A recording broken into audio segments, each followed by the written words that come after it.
Hi, here we have the Ajax AJUM 350 universal milling machine. This one is fitted with a universal head, a slotting head and a 3-axis DRO.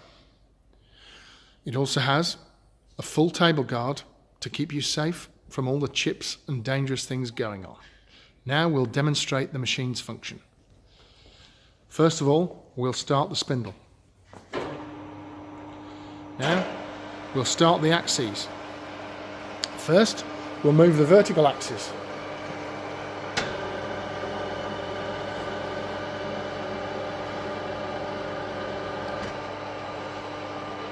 Now the cross axis.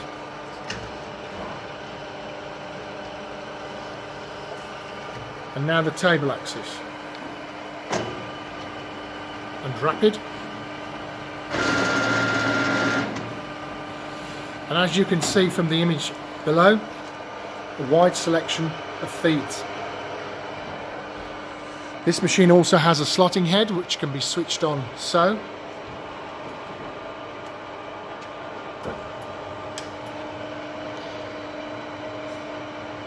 And is mounted on the end of the ram. So it can be removed when not being used.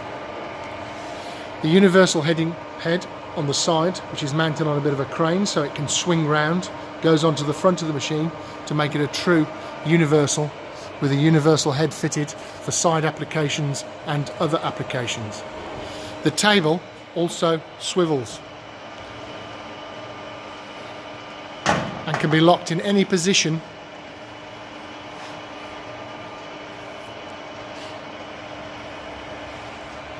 So here you have it, the Ajax AJUM 350, a very universal machine.